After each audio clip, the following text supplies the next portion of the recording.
Every day there's something to be thrown away or recycled, and most people know that recycling is a great way to help the environment. As you finish your bottle of water or can of Coke, you throw it out into your recycling bin. Then, you take it outside to the curb where it will be picked up and sent off to a recycling plant. Recycling is very helpful for reducing the amount of energy used, prevents pollution, and helps conserve a bunch of natural resources.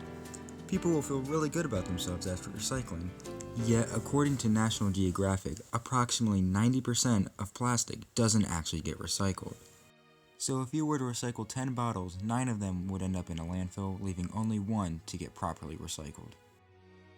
Alongside many of the material not getting properly recycled, many people continue to litter and don't even bother to attempt to recycle. Trash will be spotted around many areas, damaging the environment and hurting ecosystems. The waste can contaminate the soil and water, leading to negative effects to the wildlife and people's water supply. Littering is very prevalent in the United States, and you can find it happening almost anywhere. When people walk around their town or city, they are sure to find a place for their trash.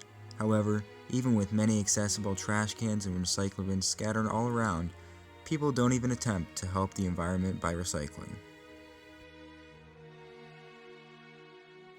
The current recycling system in the United States has flaws, and many people aren't informed enough about the proper ways to recycle. One of the main issues is that the domestic recycling infrastructure isn't well developed.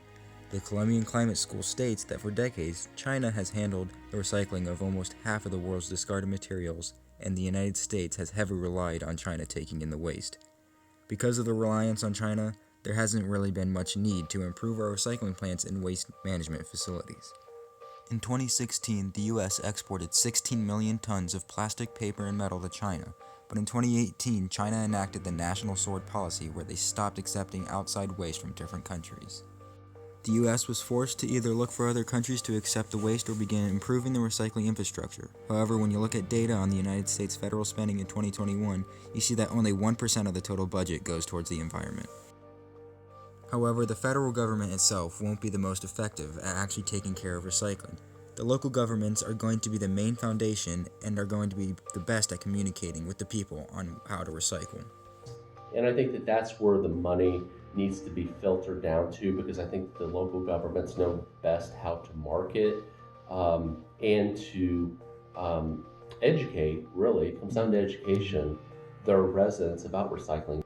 The local recycling companies can also easily hold people accountable. In Dayton, Ohio, there is a system in place where people have 3 chances, where on the 3rd violation, they aren't allowed to have a recycling container for 1 year because improper recycling can cause more damage than not recycling at all. 2 of the main culprits of damaging material are plastic bags and styrofoam. While they both have the ability to be recycled, it is very rare that they will be. Styrofoam is a type of expanded polystyrene, which is mostly air, making it not very cost-effective for the recycling companies. Since styrofoam is a major issue, some cities have developed programs to help properly dispose of it. Folks are unsure what to do with it. We do not accept it.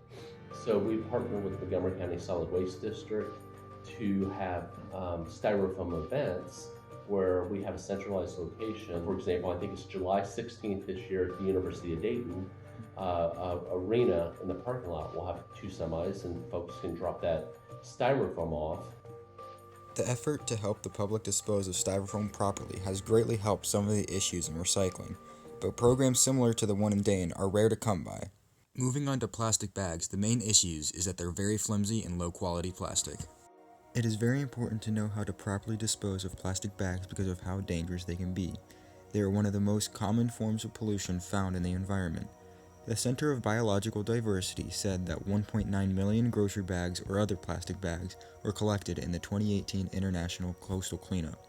The problem is that many people aren't informed on how to dispose of them. You can't always throw it away in the recycling bin because most of the time the bags end up clogging the machinery at the recycling plant. This causes the plant to shut down, which wastes energy and money.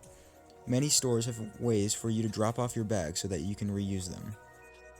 To better understand what can be recycled, imagine finishing a meal from a fast food restaurant. While almost all of it is recyclable material, only a fraction of it is suitable to be recycled. Typically, this would be able to be recycled since it's cardboard, but due to the food waste, it is contaminated, meaning it can't go through the recycling process. Likewise, these paper towels would usually be recyclable, but since they also have food waste, they cannot go through the process. Some fry containers could be recycled, but most of the time, the grease from the fries causes them not to be recycled.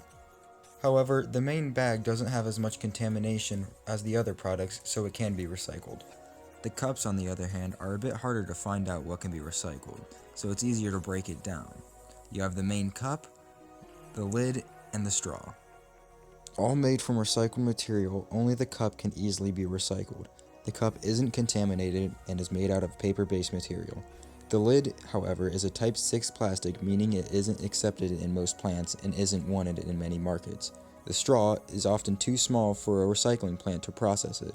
The size causes it to either fall through the machinery or not produce enough material to profit from. Not all of the blame can be put on just the public, though. Most of the time, companies do very little to help people figure out how to dispose of their product. Many companies express how their materials are recyclable, even though there are specific steps that need to be taken, and most of the time, people won't take those steps. People should try to research on what they are trying to dispose of and make sure they do what's best for the environment. Some cities like Dayton have taken the initiative to inform their residents about recycling, and some introduce apps so people have quick access on how to recycle something. So it comes down to education, and it comes down to letting the public know exactly what the expectation is. The combination of the poor domestic recycling infrastructure and little education for people on how to recycle puts the United States in a bad position. Recycling isn't very effective in these conditions, and people aren't informed on what to do. It's important for people to take the initiative and do research and call for more information on how to properly dispose of recyclable materials. Companies also need to take the initiative. They should give easy and accessible information on how to dispose of their products. Make sure to research about recycling so you can do everything you can to help the environment and to recycle right.